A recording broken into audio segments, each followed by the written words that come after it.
You're listening to REIA Radio, the nationally trusted name in real estate investing. We dig deep to discover investors' why in real estate. If you want to skip all the BS and get in investors' heads, you're in the right spot.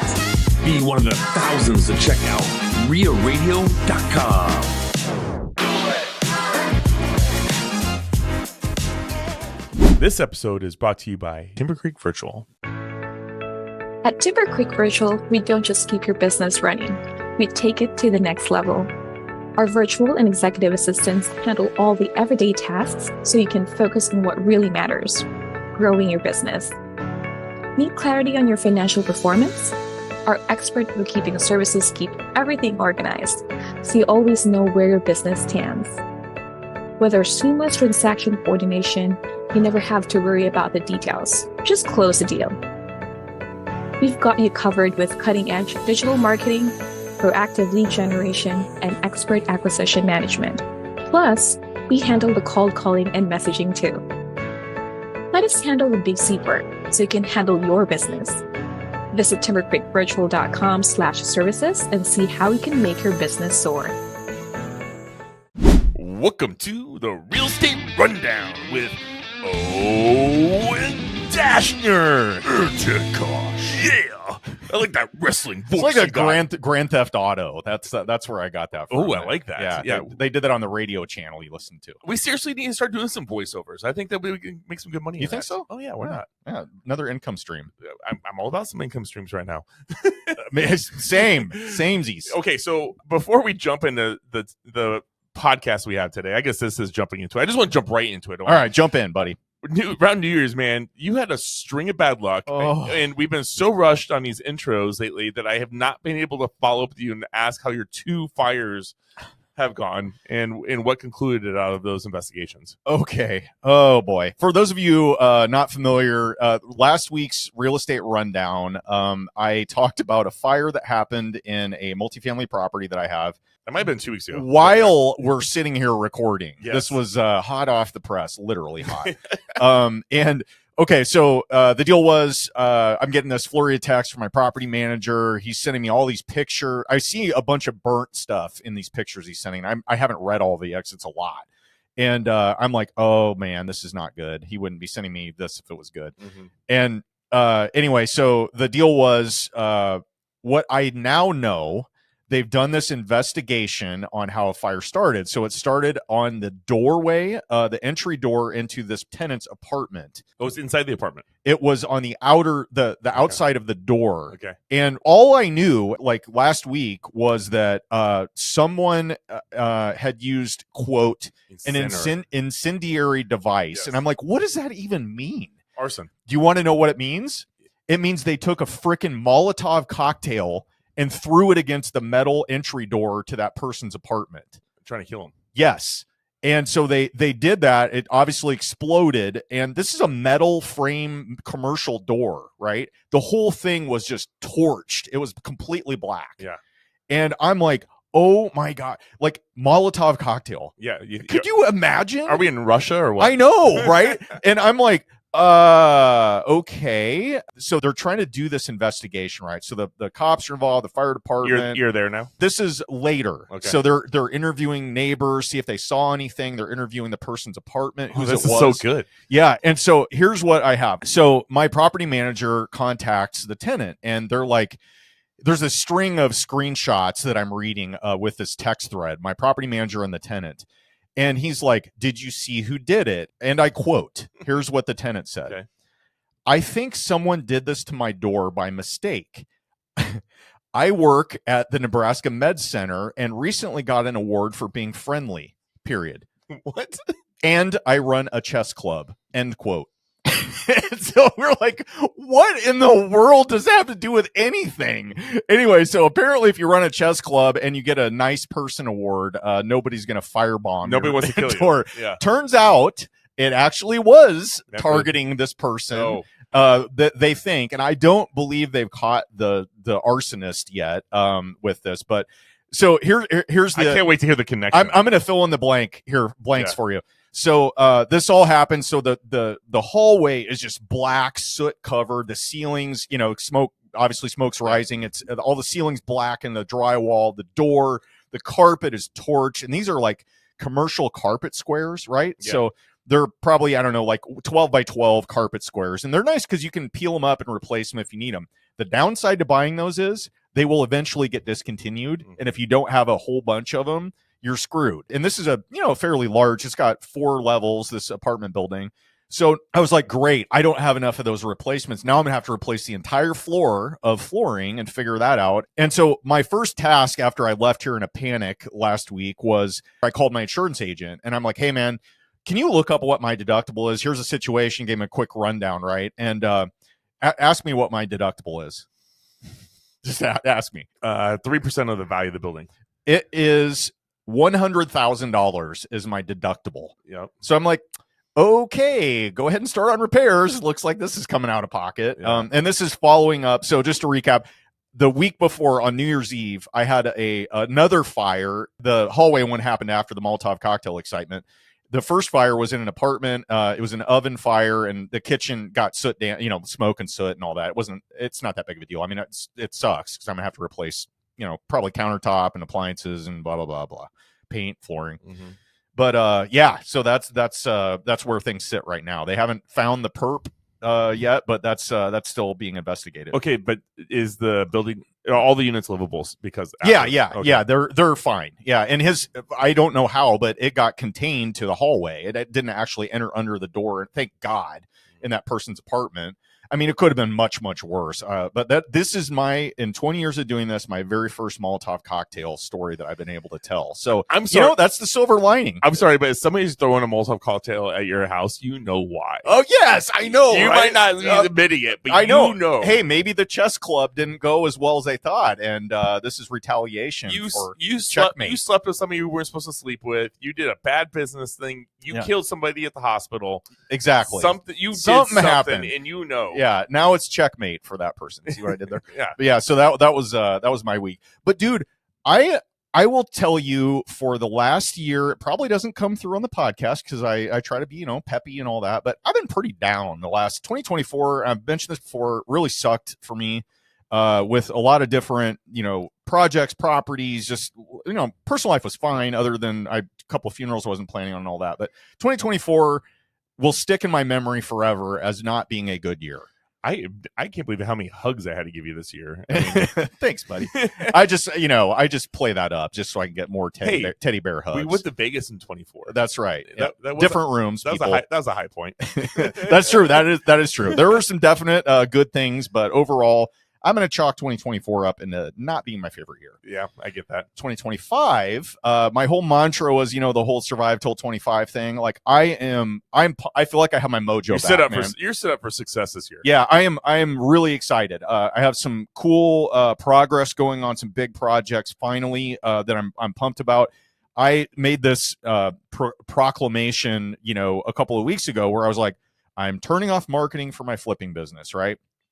On pay-per-click and direct mail, not doing any of that. And then I got a call on Wednesday this week, or Tuesday this week, from a guy that I had toured a house a year ago in District 66. So your hood, Yep. Your old stomping grounds. And it's a sweet property. I was $75,000 apart from the seller. What neighborhood? This would be right by the middle school on 84th. Yep. And Loveland area. Loveland. Yeah. It's Loveland. Yeah. Okay. So, anyway, if you're not from Omaha, this is a good sought after part of town. Nice, good schools. I don't know how they let some of the students in there, like Ted, but and my wife's a teacher there. Oh, that's too. true. On, yeah, man. He got grandfathered. But anyway, so I got a call from this guy, right? And we were 75 grand apart. I looked through all my notes on it. I had an email where we pulled comps, and it was like, $340,000 after repair value. It needed like 60 grand of work, and the guy wanted 300,000 for it. I'm like, I'm sorry, man. I'm like, you should list this. You're going to get way more, or you could potentially get more than what I'm offering. Because we offer 225, I think, is what we offer. Because it need a lot of work, and there's always fudge factor in there. And one of the brothers that inherited the house called me. He's like, hey, we're ready to move. Like, we're ready now. I talked to my brother and I think we're on the same page, and we just want to know if your offer was still good. And I'm like, well, I think so. Let me run the numbers and so forth. And so we looked at the comps, and they're a little better than they were last year, not too much. And so, yeah, Brandon and I went through it yesterday and got it under contract for that price. So I'm bringing this up because not only is it cool and it's a good house in a good area, and I think it's going to sell pretty quickly once we're done with it in a good time in the market in Omaha. Because that's the thing. It's like you acquire something in July that's a big rehab. You're kind of kicking yourself because you're going to be selling it in November, December, January, which always sucks to sell. In April, May, June, July is exactly the best time to sell. Yeah, so this should be coming online. We're probably going to do a pretty nice flip on it. So I'm excited about that because it's essentially a free lead or an already sunk cost on a lead we got in. And you're probably going to get a lot of those leads over the coming years. Yeah, even though you're not marketing. And this is the thing, man. Like we talked before about like, okay, there's always a cost to marketing for deals, right? So you've got your normal channels like. You could drive for dollars, and that's pretty cheap, if not free, just gas and time that you're spending. You've got wholesalers you can buy stuff from. But if you want to do your own marketing, direct mail, that can be really expensive. And you don't always know when you're going to get an ROI on it, right? So you could dump, $20,000 into direct mail and not get a deal for a while. So it can be frustrating. But the thing is, you can't measure it on 1 year. You have to do it over multiple years to find out exactly what your return on investment is for your marketing spend.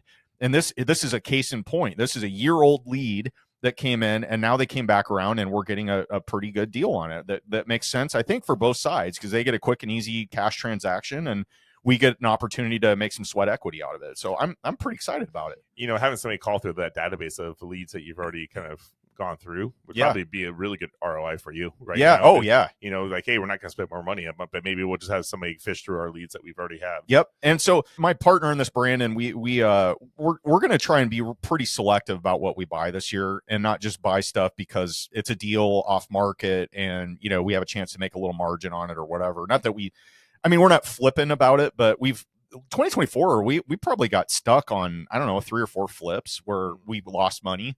And that hadn't happened in years and years. So yeah, I'm excited about that. I had a property that I've had listed for about probably 3 months that hadn't get really much activity at all, and I'm starting to see a lot of showings pick up right after New Year's. I don't know if you're seeing the same thing. It's just been slow for me all around. Has it? Yeah, I did have a kind of an eye-opening experience though. I have a duplex that I just finished up. That one I've been telling you, it's in Omaha here. It's in the Little Bow area. Yep. Got that worked up and done. And long story short, I sold it to a client and did the appraisal on it. Now this property appraised a little over a year ago when you owned it. Yeah, when I owned it for $300,000. Mm-hmm. So my repair budget went quite a bit higher, unfortunately, just because of life. And long story short, the new buyers went to get it appraised. You wouldn't have guessed what that appraised for? What? A duplex that now had a tenant and put probably about $40,000 more in it than it was planned. New plumbing, new electrical, $30,000 in concrete work, except to be an Airbnb, right? Yep. 2 parking lots. Mm-hmm. Appraised for $235,000. And I'm like, I have an appraisal. Yeah, from 1 year ago. From December 17th, 23. Man. And they're like, sorry, none of those comps exist anymore. So did the deal go through? So I went through and I started running my own comps. Okay. And they were willing to bring it all the way up to $275,000. Oh. After going back and forth with the appraiser. Yep. Now, luckily, my clients are like, we know what we have here and that this is a good enough deal. And so they were willing to move forward with it and then pay me the difference. Well, I do want to make one comment. You specifically told me, I don't know if it was on mic or off, but you were really trying to do everything to make this a good, like you wanted this to be a win-win and deliver them what they thought they were buying. I mean, I specifically remember that conversation because I'm like, why are you doing that? And you're like, because I want to make sure this is right and taken care of and everything's permitted and whatever. One of the buyers was somebody we had on the podcast in the past. I'm not going to name drop him, but and it was a really good friend of mine for over 20 years. Yeah. And so you felt horrible. Oh, just like POS. Like this thing should have priced for $320, $325 all day. Yeah. And when I ran my comps, because there was nothing that was similar to it within 5 miles. And I looked at the comps they had, and they picked out comps that were in a C, D area. Yeah. And this is in an up-and-coming C, B area, right? And I'm like, come on, guys, this isn't even comparable. So I'm literally pulling comps from, if you guys are from Omaha, the Dundee Benson area, because that's much better neighborhoods. Which this is a nightlife district also. And I'm like, okay, guys, I'm at walking distance to the zoo here, downtown, this Little Bow area. This doesn't make sense. And anyway, so luckily the buyers were kind enough to say, nope, we still want to move forward with this. Good. But it was really like stressful. Yeah, I'm still stressed out about it. Yeah. Oh, I would. I couldn't. I mean, I'm imagining what that would feel. I would feel terrible. But here's the lesson. It's not your fault, but here's the lesson I learned. Here I am, almost a decade into real estate investing, and over a decade investing, but over a decade into being a realtor. And I'm right now like, stupid. You need to rerun your comps constantly because the comps change for the neighborhood. There's no similar comps. Yeah. I was resting on my laurels saying, oh, I got this official appraisal from last year. This is for sure going to be, way more than it was then. No, there was no like comps around. Yeah. I'm going to have probably a similar issue to you. I have a duplex, kind of an up down conversion. It's set up nice. I mean, it's not a janky one, but the same thing as this. Not in a, it's a fringy area.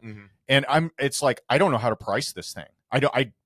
I mean, literally, it could be a $50,000 swing. I don't know. I have no idea. Was it how many bedrooms is each? It's two. It's a 2-1 on each floor. Okay, so literally, I ran every comp in the city for that exact scenario, and I can send all these to you, and you'll probably have a pretty good idea. Mine's in CB though. That's the Wild West, baby. Yeah, that's no. But I'm gonna have probably the same issue now. One other takeaway, if I could, on your deal is and mine is when you're looking at acquiring a property, you have to really consider your exit. And if you're going to sell that, what your situation is could very well come up. It's going to bite you later. And if you don't have an easily comparable property, like that's why I always say don't buy weird houses. This exact situation that we're both in can happen. So be cognizant of that when you're doing this. For full disclosure, I had no intentions of selling this. Yeah, but I always look to have multiple exit plans for everything I buy. I'm like, yes, I can sell this and make money. Yet as a flip, yes, I can do an Airbnb. Yes, I could do a rental. Every one of those numbers checked it all. Yeah. Until your business partner flakes out on you and leaves you stranded with a property, and then you got to take a huge loan out to finish it, and you have to dump it because of the situation. Yeah. Well, otherwise, I mean, this would never gone. I would have kept this. Well, I mean, this also goes to show like 10 years in the business, 20 years in the business, and there's still issues like this that come up. So nobody's a perfect investor, and there's always stuff you can take away as a learning opportunity. Even though it may be painful, there's always stuff you learn along the way, even if it's not a lesson you planned on signing up for. Yeah, right? True. So I had a couple other things on here that I've got going on this week, if it's all right to share. This is kind of cool. So two of my business partners who we know real well, Colin Schwartz, Chris Pomerlew, they've got it's a 132 unit development project where they're going to be building an apartment complex, and there'll be like some commercial on the bottom. Is that the one on Dodge Street? Yeah, 38th and Dodge. Which in Omaha, that's pretty close to what they call the Blackstone district, and a lot of nightlife, good spot. And this is a big ground up construction. They had to demo some old houses that were there, and I invested in that as a limited partner. So I just said, take my money, do your thing, and I'll sit back and say, hey, I own 1.4% of that. How long did you invest in that? Like, that's been a long project, right? Today. Oh, you just my money's going in today. Oh, okay. Yeah, because they started that. I mean, they bought those houses years ago, right? Yep. And so they've had the property, and basically, financing went haywire when all the interest rate spikes happened. So it's been kind of a stalled project a little bit for getting it vertical, and now they're ready. So I'm excited about that. It'll be fun to just be a fly on the wall instead of having to worry about everything and doing everything and lining up everything. And that'd be cool to go there and do some little videos and walkthroughs as that thing's being built. Yeah, they've also got another cool project. Oh, by the way, for anybody listening to this, Levin Wealth is the name of their syndication business. They've got over 3,000 units under management, and they continuously are sourcing deals of all kinds in the Midwest area. So check them out if you are interested in maybe placing some capital and investing in a multifamily project. They're good friends of ours, and they do a good job. I think we're way overdue to get Colin back on. Yeah, I think so. He was episode 10, so we got to bring him in. Yeah, lots changed. So those are some of my latest happenings. Also want to plug, if I could, I have a weekly meetup in the Omaha market here at a coffee shop called Sozo Coffee House, 13th and Howard. I think it's 1314 Howard Street. I have that every Thursday at 10 o'clock. So anybody catching this episode and you can't make it to the nighttime meetups that happen monthly, swing by, check this out. It's usually a pretty tight group, 12 to 20 people on average, and wide range of experience there. We dove into a whole bunch of really cool topics yesterday, all kinds of stuff. So it was a lot of fun. So anybody not familiar with that, I'll have the invite out on the Omaha REIA Facebook page as well as the Omaha Real Estate Meetup page. I'd love to see you there. We always get new faces every week, so it's been a lot of fun. Yeah, it's a fun group, and you definitely kind of take the lead on that, and you direct a charge. You just don't let the conversation go around. So it's I don't know, man. I get a lot out of that personally. So I like the little community that's kind of taking shape there. Yeah, I like it. Well, what do you think? Was this a good time to get into our golden nugget? And this golden nugget is brought to you by JM Real Estate Capital.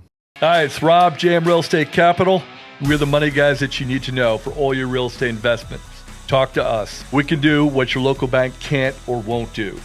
We don't have millions, we have trillions with a T to lend. 844 we close, or go online at jmrecapital.com. That's jmrecapital.com. JM Real Estate Capital, smart solutions for the real estate investor. Today's golden nugget, I actually learned at said coffee meetup that I had yesterday. So this was a little something that I did not know, and at the risk of embarrassing myself, I'm going to do it anyway for your listening pleasure.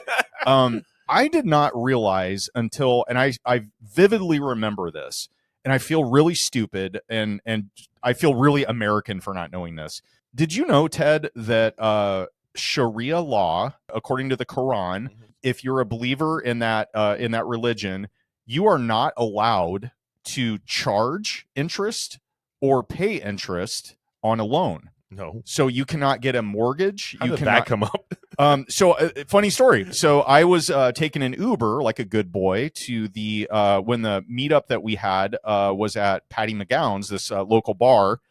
And my Uber driver was, I was just chatting him up a little bit, and he's like, oh, what are you out doing tonight or whatever? And I said, oh, I've got this networking group that I'm a part of, blah, blah, blah. And he says, oh, what's it about? And I'm like, oh, it's about real estate investing. He's like, oh, really? And he started asking me a bunch of questions. And I said, what's your deal? And he basically said, oh, I've always wanted to be a real estate investor. It's super interesting, this and that. But he said something about not being able to get financing or a mortgage or whatever. And so I started kind of just asking him questions about that. I'm like, well, do you mind if I ask why? Do you have bad credit score, no cash, whatever? And he's like, no, I have my family has money and we have all this cash. And I was like, okay, I'm sorry. I don't really understand why. And he's like, well, I can't get I can't pay interest. And I just, that was so foreign, literally, to me, that I was like, do you mind explaining what? And he said, yeah, my religion won't allow me to pay interest. I was like, what?